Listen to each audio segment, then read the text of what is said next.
below the horizon and the first stars began to twinkle like distant fireflies, the world transformed, wrapping itself in a blanket of twilight.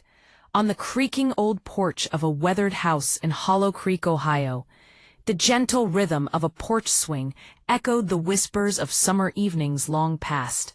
It was here, beside his grandfather, that a young boy learned the intricate dance of nostalgia and memory. The world changed the day people stopped coming outside when the streetlights came on, Grandpa would say, his voice thick with affection and age.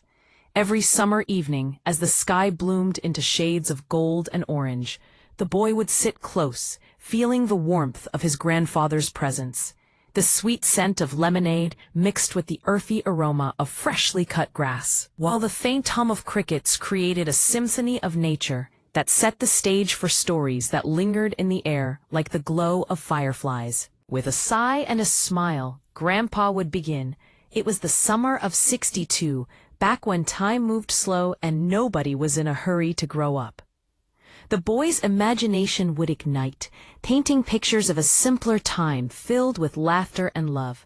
In those days, Hollow Creek was a slice of small-town Americana, with a single dusty street lined by a diner, a barber shop, and a hardware store that sold everything from nails to penny candy. The air was sweet with the nostalgic fragrance of gasoline and blossoming flowers, and the loudest sound came from the noon whistle of the local mill. Life was woven with the threads of hard work and trust, where the community thrived on connections rather than complications. As the boy listened, he learned that Grandpa was just 16 that summer, with dreams as bright as the sun above. His father worked diligently in their red barn, mending tractors, while his mother baked pies that filled their home with warmth and love. Back then, having enough was plenty, Grandpa used to say, his eyes sparkling with the memories of a life well lived. Then came Benny's service station, where Grandpa landed his first job, pumping gas for 75 cents an hour.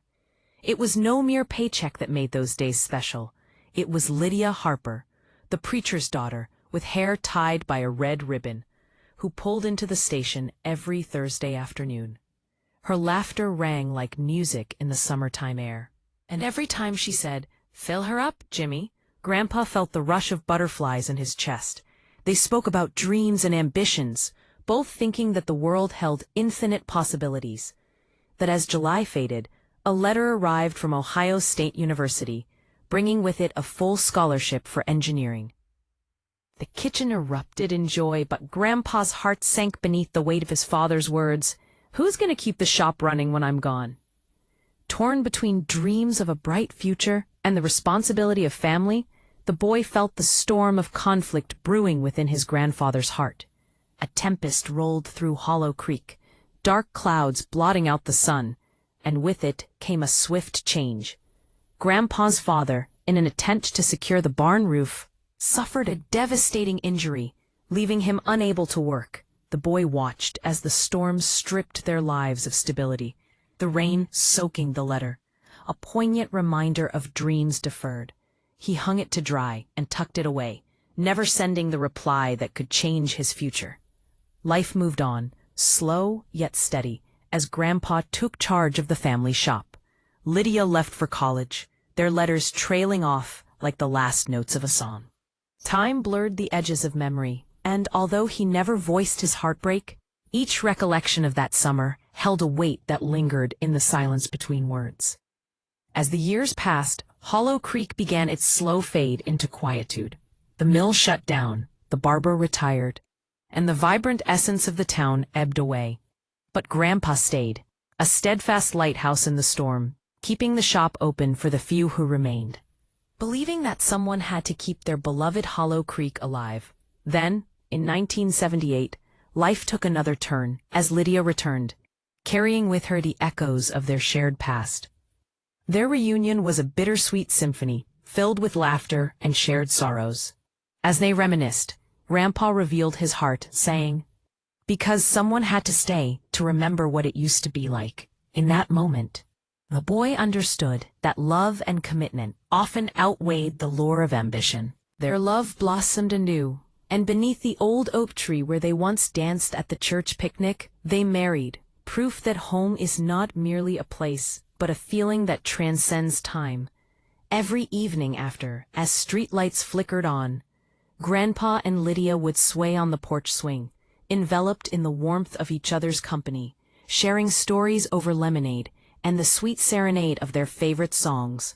The world outside faded, but within their embrace, it was still 1962. As time marched on, and the boy grew into a man, he witnessed the gradual decline of Hollow Creek, yet his grandfather's spirit remained unbroken. He learned from Grandpa the essence of integrity, the value of simplicity, and the important lesson that home is never just a physical space, but a piece of one's heart. In the final summer they spent together, Grandpa's hands trembled, and his stories came slowly. The boy asked if he ever wished for a different path, and with a serene smile, Grandpa replied, "No, son. I've seen enough of the world to know the best parts were right here all along. I stayed where love stayed.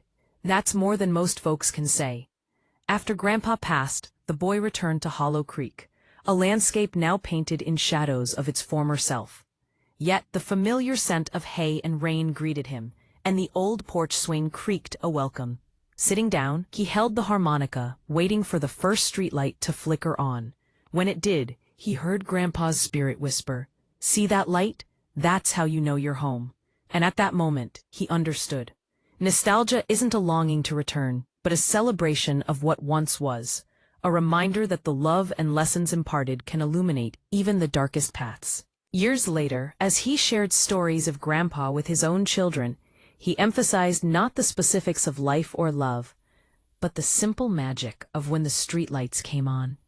For it was in those moments that time slowed, where cherished memories intertwined with the gentle glow of evening lights, illuminating the truth that home is always in the heart, shining bright against the tapestry of time.